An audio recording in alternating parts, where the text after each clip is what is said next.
Muy bien, buenos días. Vamos a comenzar. Espero que todos se encuentren muy bien. Les agradezco mucho por la puntualidad eh, en la asistencia de este día. Y bueno, hablando de eso, vamos a comenzar entonces a tomar la asistencia. Ya saben, voy a mencionar su nombre. Si quieren pueden encender el micrófono y decir presente o pueden escribir presente en el chat. Diana Esmeralda Álvarez Romero. Reina de la Paz Arévalo Andrade. Carlos Antonio Arévalo Argueta. Erika Yulisa Ávila Bustillo.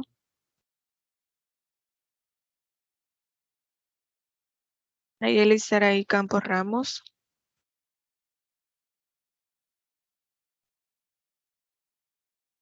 Carlos Luis Conde Salvador.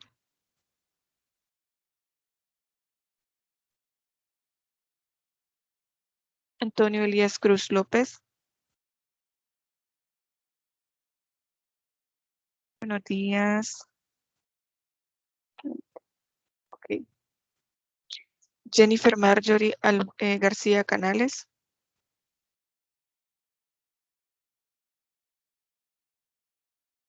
Kevin Galvarino Hernández Benavides.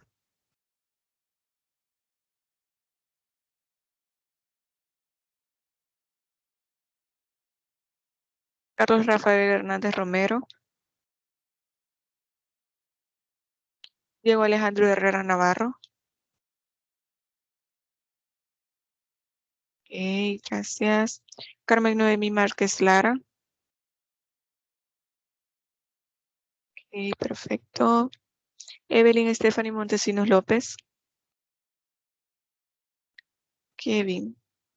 Ok, permítame. Me imagino que es Kevin Espinosa, ¿verdad? Permítame.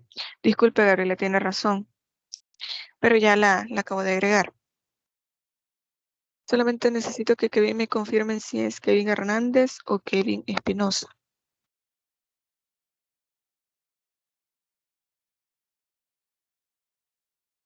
Ok, muchas gracias, Kevin. Perdón, permítame.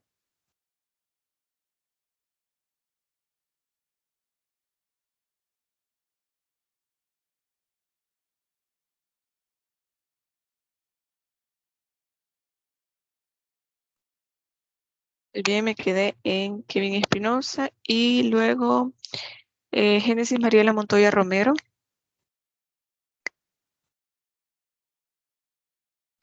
Gracias. Marta Emily Morejón Bracamonte. Mario Obed Nieto Merino. Noé Pompilio Parada Medrano.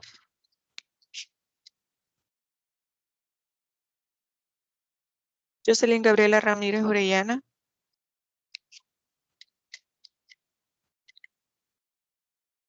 Estela Noemí Ramírez Sánchez. Presente. Gracias. César Mauricio Ramos Hernández. Flor de María Rivera Amaya. Ok, gracias. Reina Elizabeth Rivera Reyes.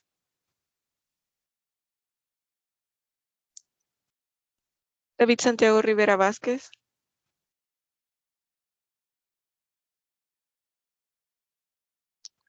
Reina, ok. Ya la agregué. Carlos Giovanni Salmerón Mesa. Sandra Saraí Sánchez Escobar.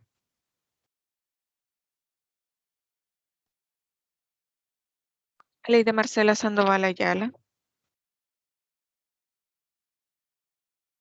Madison Yesil Sandoval Medina. Keren Abigail Mansur Chávez. José Manuel Velázquez Chica. Fernando José Villatoro Zapata.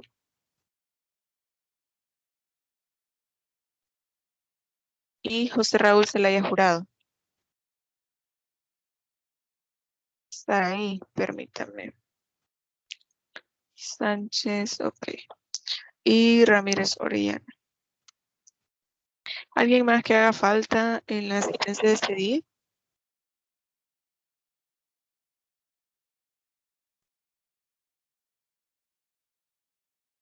¿Ya estamos todos? ¿Alguien más falta en la asistencia? Muy bien. Entonces, vamos a comenzar con la sesión de este día. Ya les había mencionado que al menos en esta sesión va a ser bastante breve porque lo único que vamos a tratar de hacer es como una breve retroalimentación de los contenidos que vimos este cómputo para que ustedes ya estén listos para el parcial. En este caso, no sé si ya se los había mencionado, si no aprovecho la oportunidad para hacerlo. El parcial se va a tratar sobre dos casos que ustedes van a resolver. Por lo tanto, va a ser necesario que ustedes lo trabajen el parcial en grupos de 3. Vayan haciendo sus grupos de 3 personas porque los pueden hacer ustedes por afinidad. Yo no los voy a elegir, prefiero que ustedes lo hagan debido a que quiero que ustedes se sientan cómodos con las personas que van a trabajar y precisamente por la parte del distanciamiento social, pues la idea es que ustedes sepan o quieran trabajar con las personas con quienes lo van a hacer. Por lo tanto, vayan escogiendo sus grupos para que así los puedan realizar de esta manera el parcial. Otra indicación importante es que por favor todos vengan temprano.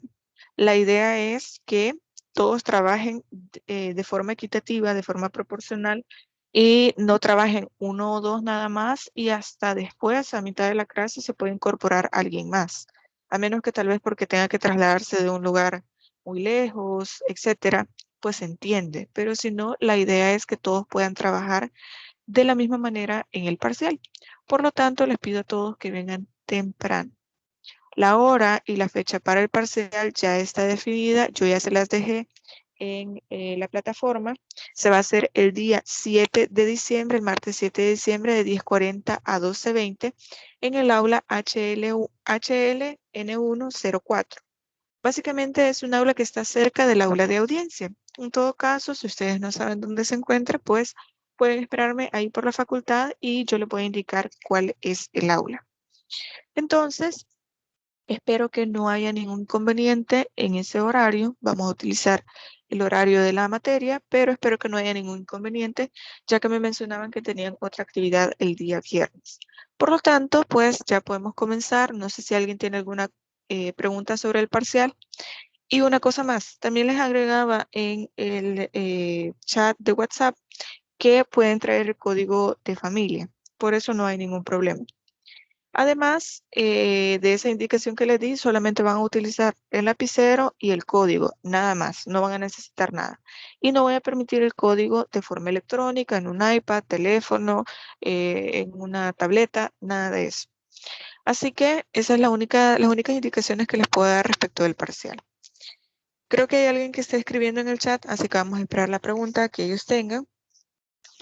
Ok, dice Antonio que si todo el grupo se hará el parcial ese día, y sí, solamente tenemos ese horario disponible, como les mencionaba, porque sé que ustedes habían dicho que el horario del viernes lo tenían ya apartado para otra clase, por lo tanto solamente vamos a tener un horario. No sé si hay alguna otra pregunta, si quieren pueden encender su micrófono. Ok, perfecto. A las personas que hacen falta en la asistencia, por favor, agregarlo ahí en el chat y yo lo voy a incorporar a la asistencia al final de la sesión.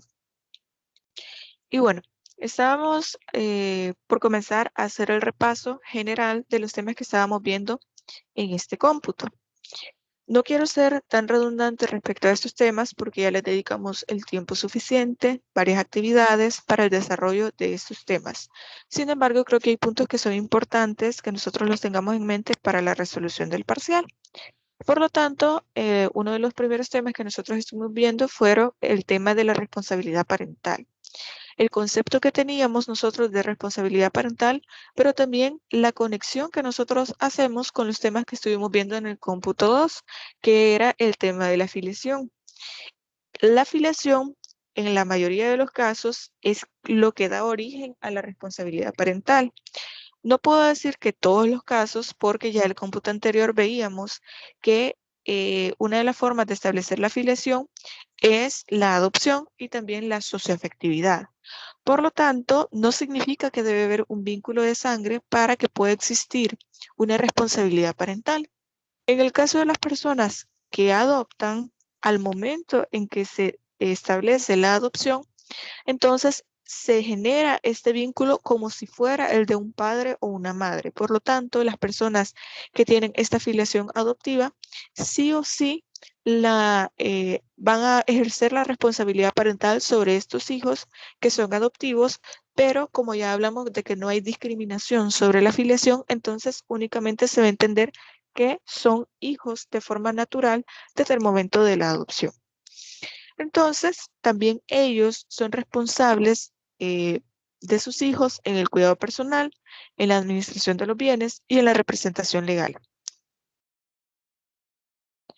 Ok, está bien, no hay problema. Si usted lo quiere realizar de forma individual, no hay ningún inconveniente. Bueno, entonces, respecto a la responsabilidad parental, mencionábamos que estos son los tres elementos más importantes que nosotros podemos mencionar dentro de la responsabilidad parental. Y he sido muy enfática en estos tres elementos porque normalmente nosotros entendemos responsabilidad parental como la función parental, como únicamente ser padre, cuidar a sus hijos y nada más. Pero esto implica responsabilidad en la administración de los bienes. También responsabilidad en la representación legal, que a veces nosotros olvidamos esas partes que son importantes dentro de la función parental. También he sido enfática en eso porque luego vimos la tutela, que ese es otro tema que vamos a tocar más adelante. Y respecto de la tutela, se retoman estos tres elementos porque quien es nombrado como tutor, esta persona va a ejercer casi el mismo rol, no digo que es exactamente igual, porque la ley ya prevé modificaciones y limitantes diferentes a quienes son nombrados como tutores para que de esta manera se pueda ejercer la tutela. En este caso, nosotros podemos notar que en la ejecución de la tutela también se mencionan estos tres elementos, pero a diferencia de la responsabilidad parental, se pueden ejercer de forma separada y puede haber una multiplicidad de tutores sobre cada uno de estos elementos o sobre todos. De eso ya vamos a ir repasando un poco más adelante. Pero en el tema de la responsabilidad parental lo entendemos como un instituto que está derivado de la afiliación y que consiste en un conjunto de facultades y obligaciones que la ley ya le otorga. No se trata de que nosotros queramos o no ser padres o ser madres o ejercer esta responsabilidad parental. Es una obligación, que la ley ya establece. En esto nosotros veíamos estos tres elementos que yo les he mencionado y también veíamos algunas características. Quizá lo más importante que quiero que ustedes se lleven de la responsabilidad parental es el hecho de que se puede ejercer esta representación legal, administración de los bienes y el cuidado personal en cualquiera de los dos progenitores. ¿Por qué les digo esto? Eso es importante porque al momento, por ejemplo, de un divorcio, se pueden dividir estos elementos. Por ejemplo, la madre puede tener el cuidado personal y la única excepción acá es que hay un artículo del Código de Familia que establece que quien tenga el cuidado personal va a tener la representación legal, a menos que recuerden que como en los divorcios lo que se hace es que uno de los progenitores se queda con los hijos y luego el otro progenitor tiene régimen de visitas, entonces a menos que esté de visita con el otro progenitor, siempre va a ser el progenitor cuidador quien va a tener el cuidado la representación legal, perdón. Cuando se encuentre de visita, va a ser el progenitor que lo está cuidando quien tenga la representación legal en ese momento. Pero lo que les trato de decir con esto es que puede que se dividan estos elementos y que el cuidado personal lo tenga una persona, la administración de los bienes lo puede tener otra y la representación legal lo va a tener quien tenga el cuidado personal. Entonces, dentro de estos mismos elementos vemos que esta responsabilidad parental es irrenunciable. Ya lo habíamos mencionado aquí, que nosotros no podemos decir yo soy el papá o yo soy la mamá de este niño, esta niña o este adolescente, pero yo no quiero ejercer el cuidado personal. Yo me voy a desentender completamente de este niño, niño y adolescente, me voy a desentender de la administración de sus bienes, de su representación legal y ya. Pero recuerden que la responsabilidad parental es una obligación que la ley impone. Queramos o no, nosotros somos responsables legalmente por nuestros hijos, por los hijos que lleguemos a tener, y también por la administración de sus bienes y por su cuidado personal. Sobre esto nosotros hablábamos que al momento de hablar del cuidado personal mencionábamos una parte muy importante que es el hecho de proteger, de cuidar, de orientar, de estar ahí para poder dirigir a nuestros hijos o a los hijos que lleguemos a tener en algún momento. Pero esta dirección, esta orientación que se le da es muy distinta a lo que se llama, entre comillas, derecho de corrección. ¿Por qué? En nuestra cultura, aquí en El Salvador es bastante común considerar que con el hecho de darle 2 nalgadas a un niño, de golpearlo con el cincho, entonces esta es una forma correcta de poder corregir a nuestros hijos. Sin embargo, la misma Lepina, la Convención sobre los Derechos del Niño, prohíbe este derecho de corrección, porque dice que la función de los padres es únicamente de dirigir y orientar a los hijos, y se prohíbe el maltrato y la corrección a ellos. Por lo tanto, lo que hace el Estado es limitar estos comportamientos que puedan generar una vulneración a los niños, niñas y adolescentes, o que puedan estos niños, niñas y adolescentes estar sometidos a un castigo corporal, a un maltrato psicológico o de cualquier otro tipo que pueda llegar a ser ofensivo para la dignidad de los niños, niñas y adolescentes. Por lo tanto, lo único que se hace es permitir la orientación y también la dirección adecuada de los padres hacia los hijos. Pero yo les mencionaba en esta clase que hay como una pequeña problemática dentro de la lepina, porque en la lepina se establece, y lo digo de manera literal, que sin perjuicio del derecho de la madre o del padre para dirigirlos, orientarlos, también podrá corregirlos de forma moderada y adecuadamente. Entonces parece que esto es, va en contradicción de lo que dice la Convención sobre los Derechos de los Niños, porque ahí se menciona que está prohibido todo tipo de corrección que genere algún tipo de maltrato. Por lo tanto, que la Lepina diga corregirlos moderada y adecuadamente significa ir en contra de lo que dice la Convención, porque en principio se debería prohibir todo tipo de corrección que sea sobre todo físico, psicológico, etcétera, o que pueda generarle algún perjuicio a este niño, niña, adolescente. Por lo tanto, vemos que la parte de la responsabilidad parental también incluye el hecho de que en el caso de un divorcio, como se los había mencionado, o una separación, puede existir algo que nosotros coloquialmente llamamos custodia compartida. Es decir, que el padre pueda tener la administración de los bienes, pero la madre tiene el cuidado personal y la representación legal, y así se pueden ir dividiendo eh, las funciones dentro de la responsabilidad parental. Esto no significa que por no tener cuidado personal sobre el hijo implique el hecho de que entonces se va a desentender de la protección del niño, de la niña o del adolescente. Esto solo lo único que hace es que al momento que el niño o niña está con el padre o con la madre, sea este quien lo cuide, quien lo proteja, quien esté a su cuidado. Entonces, esta es una de las partes importantes que nosotros veíamos respecto de la responsabilidad parental.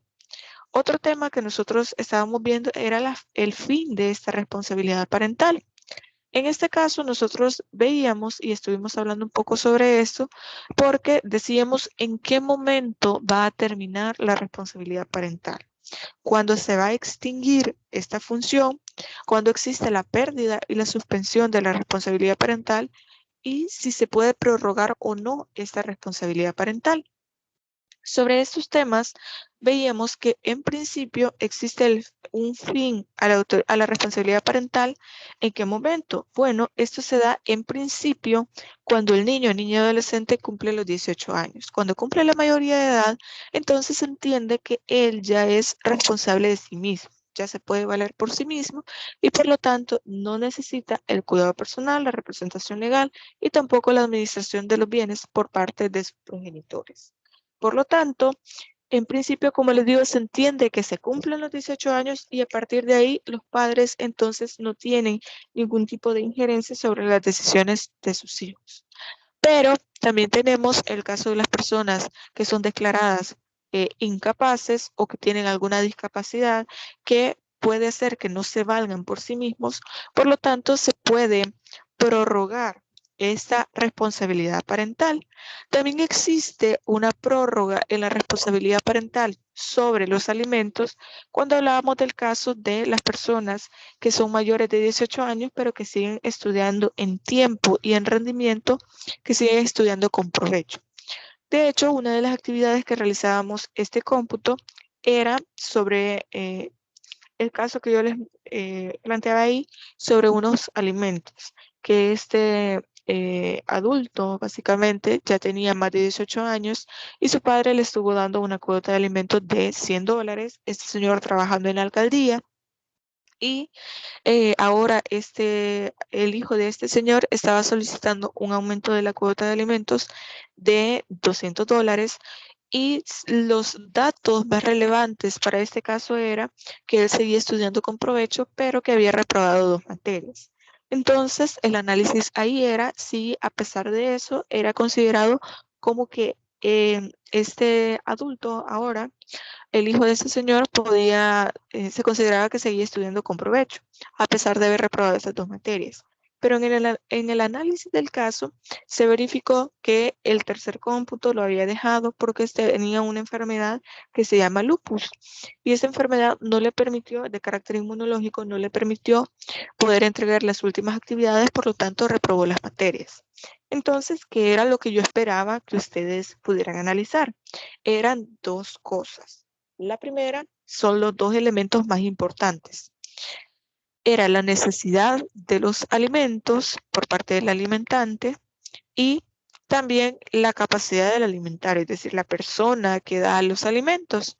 Sobre esto ya vamos a hablar de este caso cuando lleguemos a los alimentos, pero lo que yo les quiero traer a colación acá, cuando todavía estamos hablando del fin de la responsabilidad parental, es el hecho de que los alimentos pueden hacer que se prorrogue la responsabilidad parental, pero únicamente en esta función. Es decir, aquel hijo o hija que ya haya cumplido 18 años y que esté estudiando con provecho puede tomar las decisiones que quiera, se puede representar a sí mismo en un proceso judicial, en un trámite administrativo, pero y puede administrar sus bienes, pero en el caso de los alimentos, que es parte del cuidado personal, es únicamente esta pretensión la cual se puede solicitar para que se pueda prorrogar. Por lo tanto, este es el único caso dentro de la responsabilidad parental de una persona que no es declarada incapaz, que no tiene una discapacidad, que se puede prorrogar. Luego vamos a hablar del caso de alimentos cuando lleguemos a ese tema. No quería adelantarme, solamente quería aclarar ese punto. Y luego mencionamos en esa clase la extinción de la responsabilidad parental. Como se les menciono, se extingue al cumplir los 18 años. Y luego teníamos la pérdida y la suspensión de la autoridad parental. En este caso, nosotros mencionábamos cuáles eran los requisitos o las causas para la pérdida de la autoridad parental. Hablábamos de cuando el progenitor, uno de los 2 progenitores, pueda corromper o permite o facilite la corrupción de sus hijos. También hablábamos de cuando se abandone de forma injustificada y de manera prolongada a este niño o niño adolescente, cuando se incurra en alguna de las conductas mencionadas en el artículo 164 y hacíamos el análisis de esta situación, o cuando fueran condenados como autores o cómplices de cualquier delito doloso que fuera cometido en contra de sus hijos.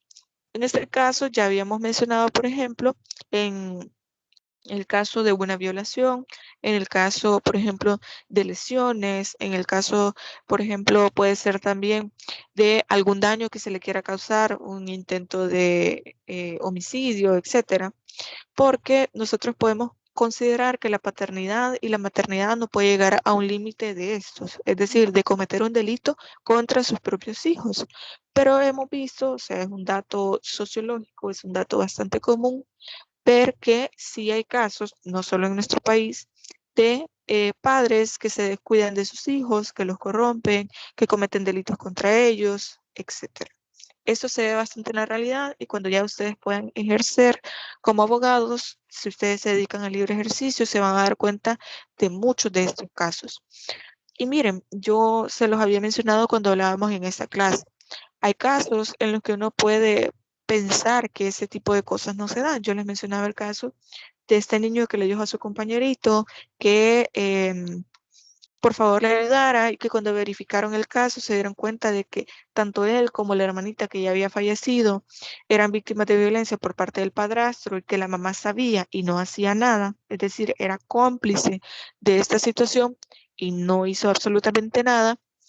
Y además de los abusos que sufría, de la violencia que sufría, también los hacían pasar hambre. Aunque ustedes no crean, ese tipo de cosas pasan. Y puede ser un tipo de caso que a ustedes eh, por el cual les pueden pedir una representación legal cuando ustedes ya sean abogados. Luego teníamos las causas de suspensión de la autoridad parental y teníamos, por ejemplo, el maltrato habitual hacia el hijo o permitir que cualquier otra persona pueda comportarse de forma violenta o pueda maltratar a este niño o niña adolescente. También el alcoholismo, la drogadicción o la inmoralidad notoria que ponga en peligro la salud, la seguridad o la moralidad del hijo. En este caso habíamos hablado de que la moralidad es bastante subjetiva. Lo que es inmoral para mí puede que no lo sea para otra persona. Sin embargo, si se puede probar dentro de un proceso que esta causa, o sea, que este comportamiento que se tiene es inmoral, entonces se puede entender que es una causa de suspensión de la autoridad parental. Para que quede un poco más claro esto, yo les mencionaba el caso cuando estábamos desarrollando este contenido de una señora que se dedicaba a la prostitución y que a ella le habían pedido la la suspensión de la autoridad parental porque ella se dedicaba a la prostitución, además de que había abandonado a sus hijos, los niños se perdieron y bueno, era una cadena de cosas que hacía que se podía solicitar la pérdida de la suspensión de la autoridad parental. Entonces, en este caso podemos tomar como ejemplo lo que les he mencionado para poder decir, es que mire, la mamá se dedica a la prostitución y nosotros podemos decir que esto es algo inmoral y ella, al tener una hija, podría considerar que esto es de carácter inmoral. Por lo tanto, podemos tomar esto, como les menciono, como ejemplo en ese sentido. Además, vemos el alcoholismo y la drogadicción como causas de suspensión de la autoridad parental. En este caso, ustedes saben que en nuestra cultura salvadoreña es muy común el hecho de que las personas puedan ingerir bebidas alcohólicas, pero no siempre esto puede generar un agravio hacia los hijos. Hay gente que lo hace por recreación, hay gente que lo hace de forma responsable, entre comillas, y que esto no significa un agravio hacia los hijos, hacia la familia. Por lo tanto, no podemos considerar que en todos los casos que la persona, uno de los progenitores pueda consumir alcohol o algún tipo de sustancia ilícita, esto sea en perjuicio, perdón, del hijo o hija. Por lo tanto, solo en aquellos casos en los que se puede evidenciar que la ingesta de estas bebidas o de estas sustancias puede causar un agravio para los hijos, entonces ahí sí podemos pedir la suspensión de la autoridad parental. También tenemos la ausencia no justificada y tenemos el hecho de adolecer de una enfermedad mental. Yo les mencionaba el caso, por ejemplo, de la enfermedad que puede ser, en este caso, la esquizofrenia, porque estas personas tienen brotes psicóticos, tienen episodios psicóticos, los cuales ellos no son conscientes, o sea, no se comportan, no tienen comportamientos conscientes y que esto puede generar algún tipo de violencia, porque estos brotes psicóticos normalmente vienen acompañados con algunos comportamientos violentos. Por lo tanto, se puede pedir la suspensión de la autoridad parental por una persona que pueda adolecer de una enfermedad mental que ponga en peligro al hijo o hija. Entonces, estas eran algunas de las causas de las cuales nosotros hablábamos para la suspensión de la autoridad parental. Y luego veíamos la diferencia entre abandono y ausencia. En el abandono entendíamos que era de forma total sobre el hijo o hija, pero en la ausencia significaba que existían algunos periodos en los cuales la persona no estaba al pendiente de su hijo o hija o que de forma injustificada se ausentaba, pero luego estaba presente en la vida del hijo. Entonces nosotros hacíamos como una pequeña analogía con la ley de atención integral para la persona adulta mayor sobre lo que se entendía por abandono. Y ahí se hablaba de, por ejemplo, carecer de los medios de subsistencia, verse privado de alimentos o de las atenciones que requiere su salud, también que no se disponga de un lugar donde vivir, ser objeto de violencia, ya sea por su propia familia o por terceros, recibir malos tratos, etcétera. Entonces, luego de esto, nosotros pasábamos al tema de los alimentos. En este tema de los alimentos, nosotros veíamos, permítanme por favor, solo denme un segundo.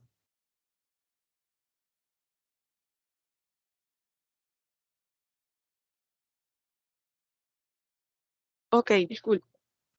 Entonces hablábamos del tema de los alimentos y ahí hablamos sobre la parte de la importancia que tienen la protección de alimentos, que este tema es bastante amplio, y hablábamos que los alimentos incluyen varios derechos, no es solamente la comida, incluye la vivienda, obviamente la comida, el alimento, el vestuario, también incluye la recreación, que son aspectos que normalmente nosotros dejamos por fuera. Además de el tema de que en el momento en que se establecen los alimentos se debe tomar en consideración, como ya lo habíamos mencionado, la necesidad del alimentante y la capacidad económica del alimentario. Estos dos elementos son los determinantes. Respecto al caso que yo les mencionaba, que les había planteado, lo que yo esperaba que ustedes hicieran era un análisis de estos dos aspectos. La necesidad del alimentante, porque a pesar de que él estuvo estudiando con provecho, a pesar de dejar estas materias, él tenía una condición médica que no le permitió poder entregar estas actividades a tiempo. También la capacidad del alimentario. En este caso se debía tomar en consideración el salario que él estaba recibiendo porque él trabajaba en la alcaldía y también los nuevos compromisos de su familia, es decir, tener otra familia también implica gastos.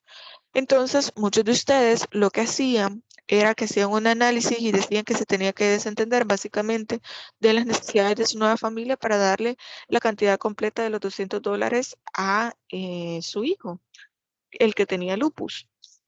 Lo que yo esperaba, y yo se los mencioné en clase, que el juez valora estas situaciones. Y quiero ser clara con esto.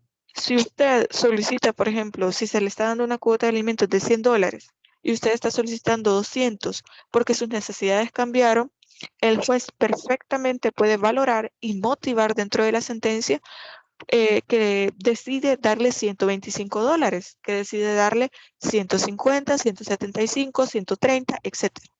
No siempre se le da la cantidad exacta que está pidiendo. Va a valorar la situación porque imagínense, en este caso implica que si está ganando el mínimo, que son 365, $200 van para las necesidades de su hijo. Y esto dejaría tanto en desventaja al padre por atender sus propias necesidades, o sea, va a tener el padre que desatender sus propias necesidades y la de su nuevo hogar para poder dar esos $200. Entonces, si ustedes me colocaron en la respuesta, eh, poder dar 125, 150, que creo que 150 la mayoría coincidió en esta cantidad para que pudiera ayudar a la enfermedad del hijo. Aquí ya no se trataba de la necesidad de los alimentos para que pueda estudiar con provecho, sino por la enfermedad que él tenía. Recordemos que una de las razones por las cuales se puede prorrogar estos alimentos es por la declaración de incapacidad, también por la discapacidad que puede tener un hijo o por alguna enfermedad. Y eso también lo incluye de forma jurisprudencial, por eso en el código solamente dice la declaración judicial de incapacidad. Pero en este caso, como les menciono, lo que se debe tomar en consideración son esos dos aspectos.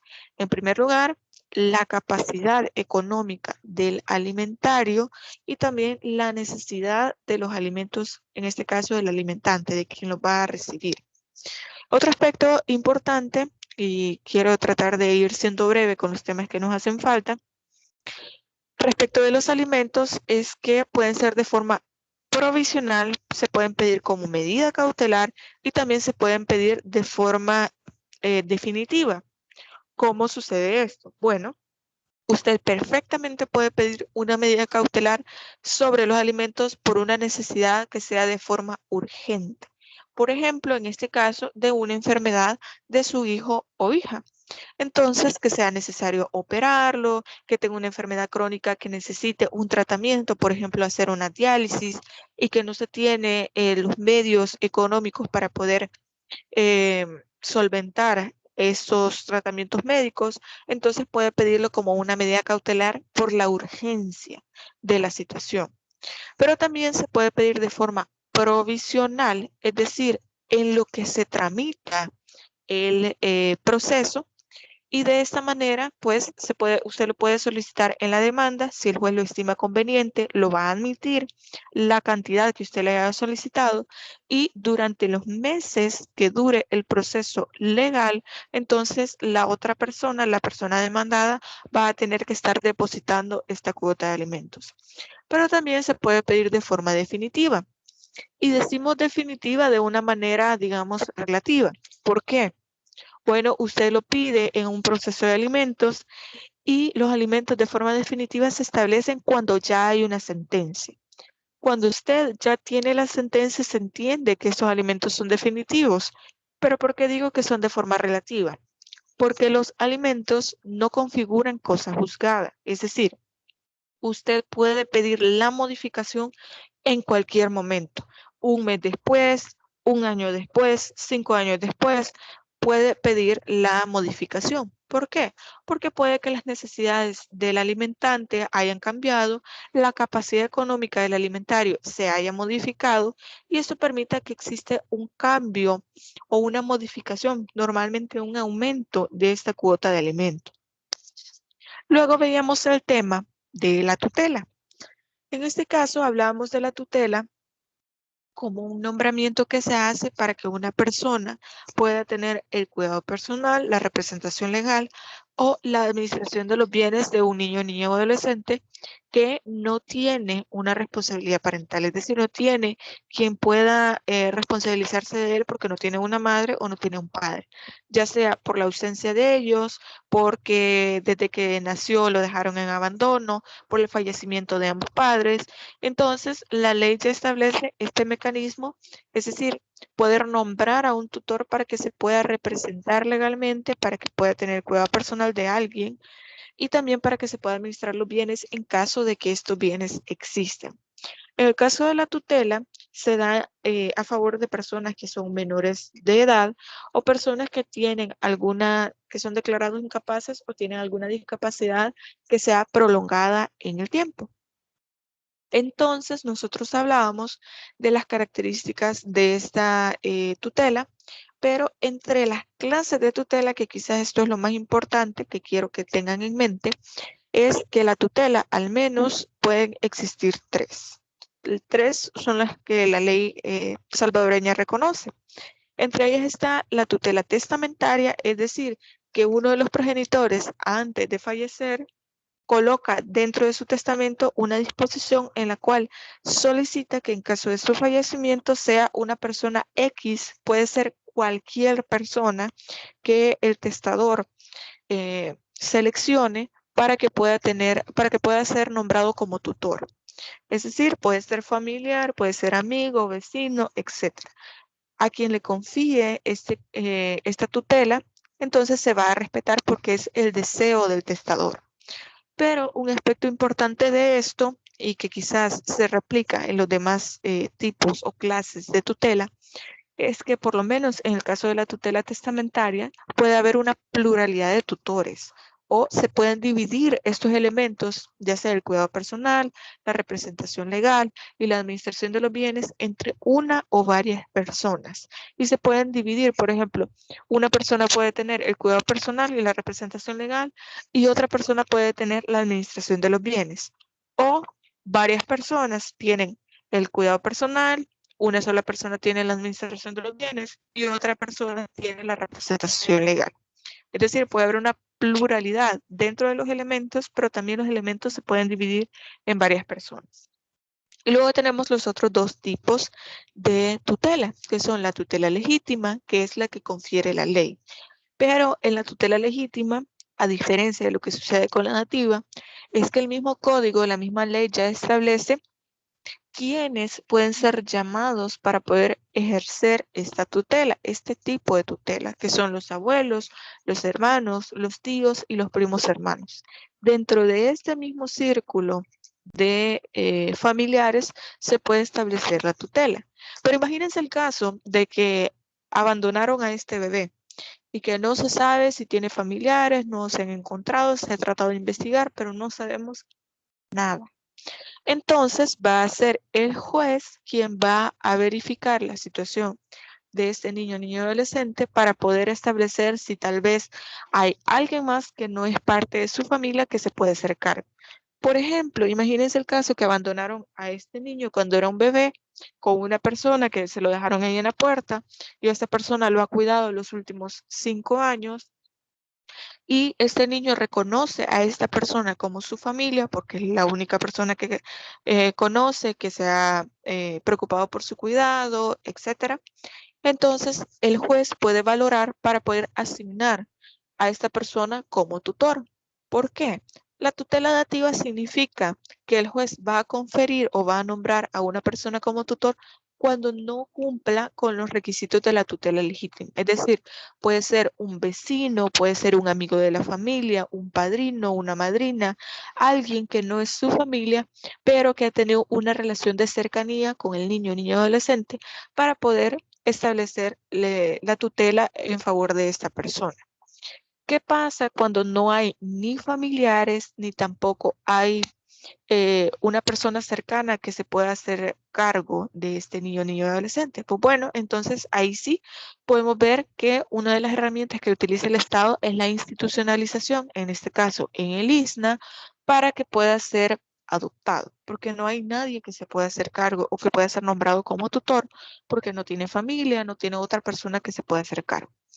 Y otro aspecto importante, antes de avanzar a los últimos temas que estuvimos viendo, es el hecho de la idoneidad de la persona que va a ser nombrada como tutor. En esto quiero ser bastante enfática porque la idoneidad no solo significa ser familiar o ser una persona que se ha hecho cargo de este niño o niña adolescente, sino también el hecho de poder tener una cercanía en la relación con esta persona. ¿Por qué? Lo que significa es poder que este niño o niño adolescente pueda tener una relación de cercanía o de familia, lo más cercano a familia que se pueda establecer para que este nombramiento de un tutor no sea con una persona que le parezca extraña. Todo esto porque recordemos que se trata de niños, niñas o adolescentes. Por ejemplo, un adolescente se puede acoplar más a que se nombre como tutor a una persona externa o a una persona como puede ser un padrino, un amigo de la familia. Pero imagínense un niño de 6, 7 años que tal vez ha visto a esta persona 2 o 3 veces en su vida. Entonces lo que se busca es que siempre se mantenga dentro del círculo más cercano de personas para que no le generen desconfianza, para que se sienta cómodo.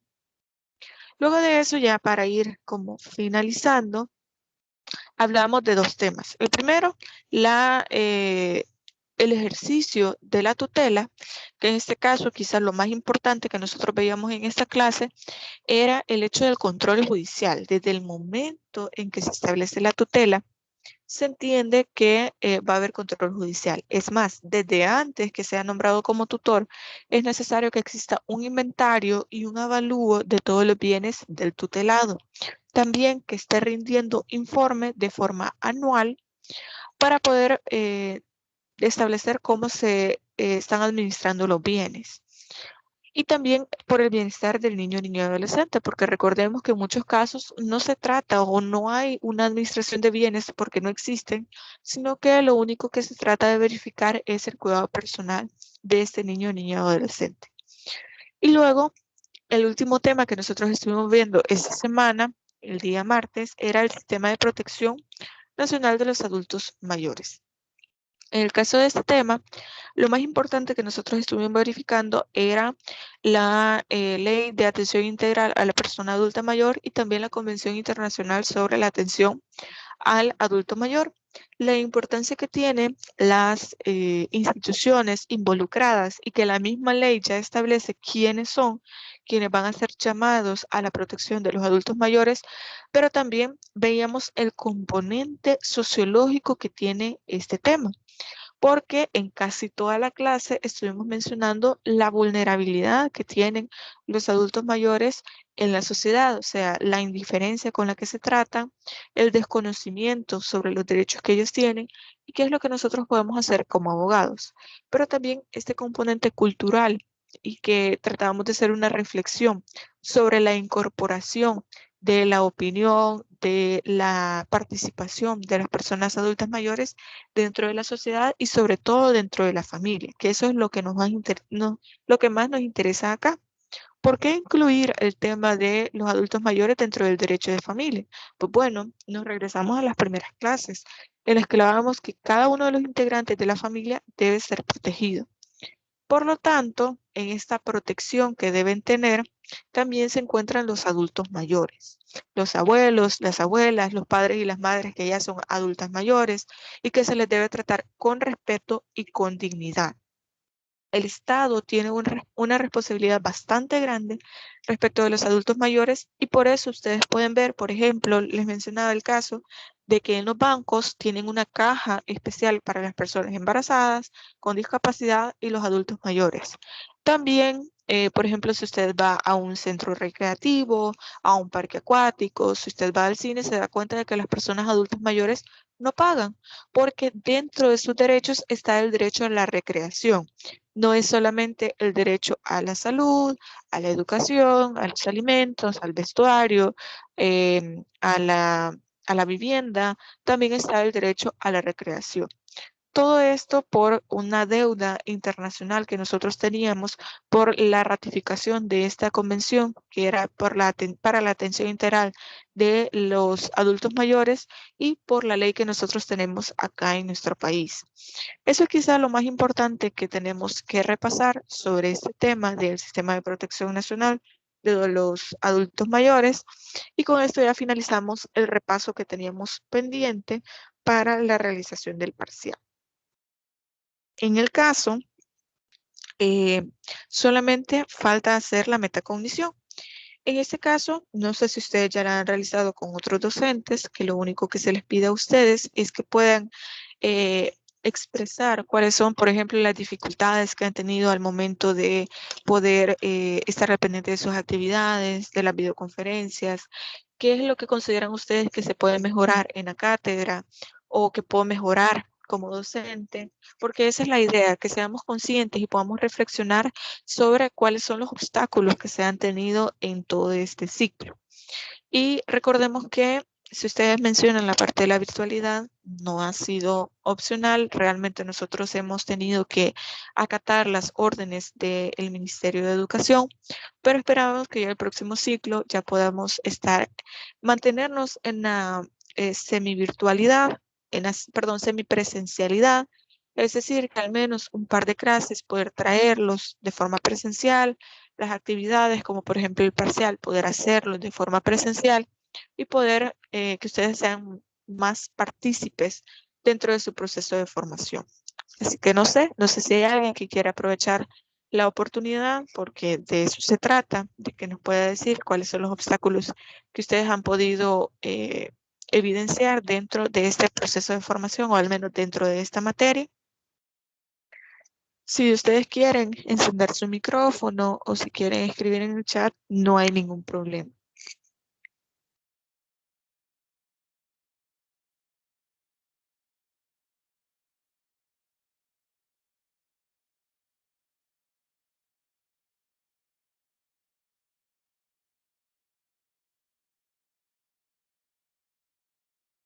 Como les menciono, si quieren encender el micrófono, no hay ningún problema, pues si ustedes lo quieren hacer así.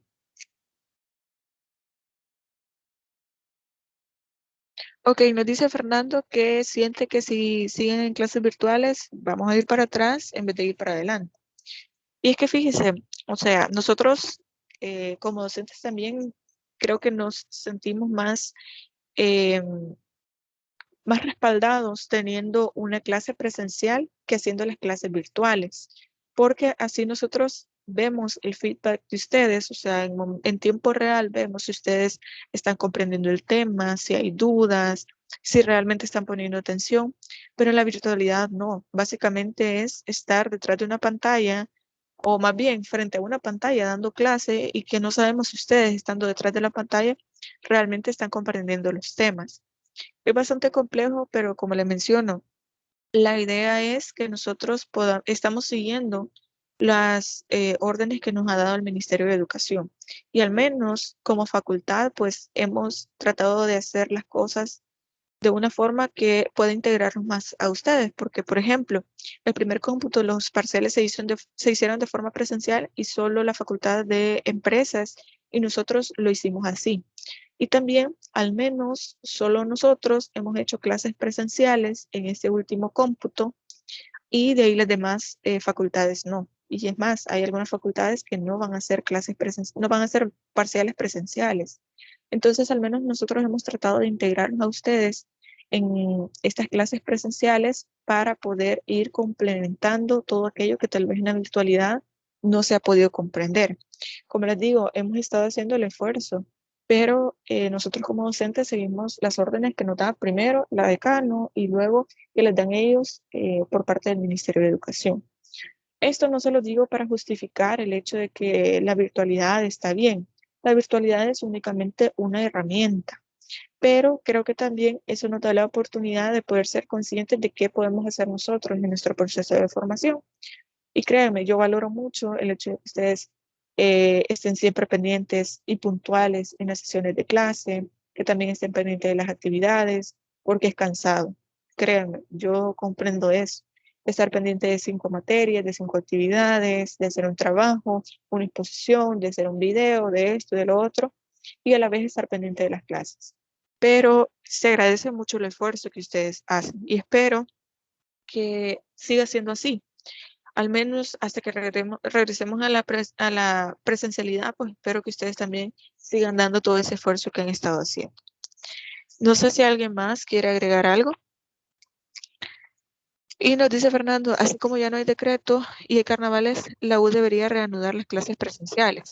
Y es que fíjense, creo que es bastante, no es uniforme, digamos, esta disposición que se tiene respecto de los carnavales, respecto de las procesiones. No tengo nada contra las actividades católicas, créanme, no tengo nada contra eso, ni tampoco contra la recreación por lo del carnaval, ni tampoco por los partidos, porque no es ir en contra de eso, es simplemente que creo que la educación es un tema sumamente importante y que no lo podemos dejar así a la ligera, no lo podemos tomar así.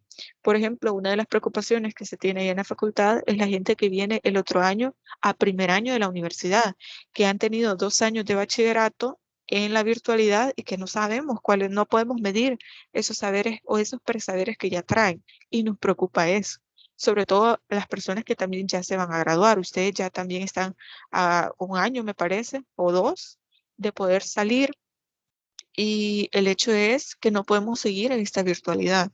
Para formar buenos abogados se necesita ese feedback, el hecho de estar verificando si ustedes están comprendiendo los temas.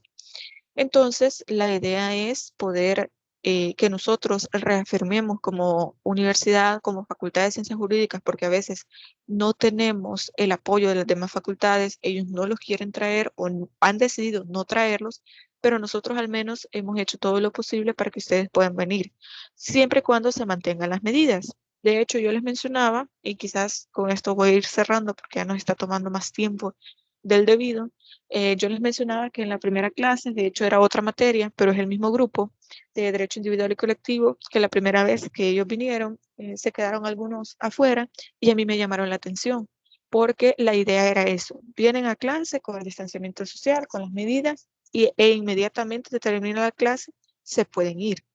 Pero el asunto es ese, que a veces, no lo digo por ustedes, únicamente en ese momento tal vez si yo les hubiera recordado el hecho de las medidas que se estaban pidiendo, que se pudieran, tener en consideración que no debían quedarse tanto tiempo aquí en la universidad, pero también lo que les pone a pensar en ellos es que se ha visto, como yo les mencionaba, el primer ciclo, no, el primer cómputo, también vinieron la gente de empresas y en muchos casos se les llamó la atención porque había gente que estaba comiendo juntos, que estaban sin mascarilla o se bajaban la mascarilla y la idea también es cumplir con las medidas. Y esto se los recuerdo porque ya la otra semana vamos a venir a hacer los parciales de forma presencial, por lo tanto les pido de la forma más amable que por favor cumplamos con las medidas, que se mantengan siempre su mascarilla, que no coman en clase ni fuera de las aulas de clase porque les van a llamar la atención. También que se puedan retirar de forma inmediata al momento en que se termine el parcial, a menos que posteriormente tenga otro parcial, entonces si no, se les va a pedir que se retiren. También que sigan las indicaciones que les damos los docentes y también los vigilantes fuera del aula, porque la idea es esa, cuidarlos a ustedes y también poder hacer o poder generar esa confianza por parte de las demás unidades, de las demás autoridades de la universidad, para que ellos vean que ustedes ya pueden regresar a la presencialidad. Pero díganme, si los traemos nosotros y no cumplen con las medidas, entonces esto va a generar que no se dé esta confianza para que ustedes puedan regresar a la presencialidad. Nada más les hago este breve recordatorio para que ustedes lo tengan en cuenta, porque como les digo, ya la otra semana venimos presencial y sé que ustedes solamente una vez se les da la indicación y rápidamente la acatan, entonces esperaría que no sea necesario tener que recordarles eso. Y bueno, no sé si alguien más quiere agregar algún otro obstáculo que se haya podido dar dentro de esta cátedra, dentro de la materia de Derecho de Familia. No sé si hay alguien más que quiera agregar algo.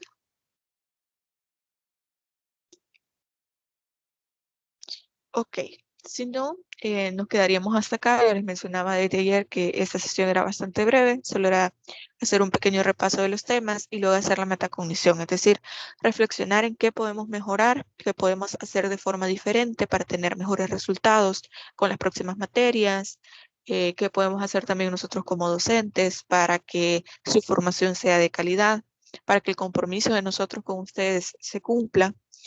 Y también, bueno, esta sería la última sesión que tendríamos y ya solo nos restaría la administración del parcial, es decir, que ustedes vengan a hacer el parcial acá. Así que nada más les quiero agradecer siempre por su puntualidad. Quiero agradecerles también por el esfuerzo que han tenido ustedes en esta materia. Y de igual manera, pues cualquier cosa en que yo les pueda servir, en algo en que yo les pueda ayudar, pues estoy a la orden. Sé que ya el próximo ciclo ya no le puedo dar clase, porque ya nos asignaron la carga académica, así que les deseo mucha suerte en las materias que les restan. Y bueno, sin más, creo que nada más me restaría despedirme. Espero que todos estén muy bien. Buen provecho si desayunan. Espero que tengan un buen día y se cuidan mucho. Ah, ok, perdón, disculpen. Había alguien que había levantado la mano. No sé si está por ahí todavía.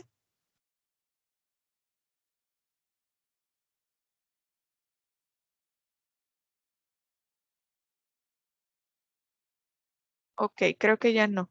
Bueno, las disculpas del caso, pero mientras estoy desde el teléfono no puedo ver si alguien ha levantado la mano. Así que les agradezco mucho, espero que estén muy bien y pasen feliz día.